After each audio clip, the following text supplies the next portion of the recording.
കുട്ടികളെ കണ്ടെത്താനായതിൽ വളരെയധികം സന്തോഷമുണ്ടെന്ന് പറഞ്ഞ SP മുംബൈ പോലീസിനും RPFനും മുംബൈയിലെ മലയാളി സമാജത്തിനും നന്ദി പറഞ്ഞു. പെൺകുട്ടികളുടെ ദൃശ്യങ്ങൾ പ്രചരിപ്പിക്കരുതെന്നും അദ്ദേഹം ആവശ്യപ്പെട്ടു. കുട്ടികളെ കാണാതായ വിവരം പുറത്തു വന്നപ്പോൾ തന്നെ പോലീസ് സജീവമായിരുന്നുവെന്നും അദ്ദേഹം കൂട്ടിച്ചേർത്തു. ടവർ ലൊക്കേഷൻ ട്രാക്ക് ചെയ്യാൻ സാധിച്ചത് നിർണായകമായി. കൂട്ടായ പരിശ്രമത്തിന്റെ ഭാഗമായാണ് അന്വേഷണം വിജയകരമായി പൂർത്തിയാക്കാനായത്. എന്തിനാണ് പെൺകുട്ടികൾ പോയതെന്ന് വിശദമായി ചോദിച്ചറിയേണ്ടതുണ്ട്. മിനിഞ്ഞാന്ന് വൈകിട്ട് 6 മണിക്കാണ് കാണാതെയായ വിവരം ലഭിക്കുന്നത്. ഫോൺ ട്രാക്ക് ചെയ്തത് തുണച്ചു. കുട്ടികളുമായി നാളെ ഉച്ചയ്ക്ക് മുൻപ് പോലീസ് സംഘം മലപ്പുറത്തെത്തും. കുട്ടികൾക്കൊപ്പം പോയ യുവാവിന്റേത് സഹായം ആണ് എന്ന നിലയ്ക്കാണ് ഇപ്പോൾ കാണുന്നത്. കുട്ടികൾ ഉപയോഗിച്ചിരുന്ന ഫോൺ അല്ലാതെ മറ്റൊരു ഫോൺ കയ്യിൽ കരുതിയിരുന്നതിൻ്റെ ലൊക്കേഷൻ കിട്ടിയതും സഹായകരമായി.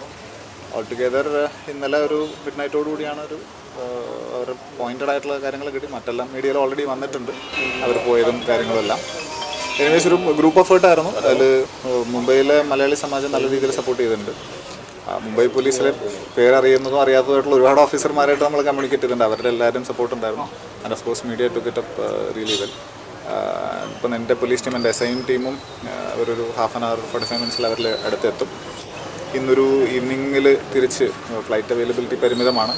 അപ്പം മോസ്റ്റ്ലി അവർ ഇന്നത്തെ ട്രെയിന് നാളെ നേരം ഉച്ചയ്ക്ക് മുമ്പ് തന്നെ ഇവിടെ എത്തുന്ന രീതിയിലാണ് നമ്മുടെ ട്രാവൽ പ്ലാൻ ചെയ്തിരിക്കുന്നത്.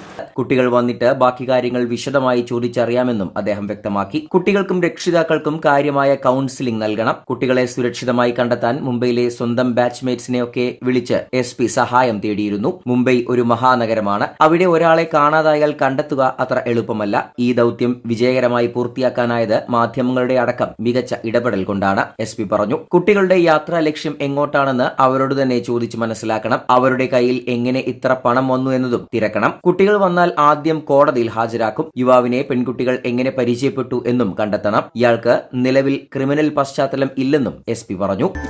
Qatar golden diamonds, Calicut road, Valanchery main road,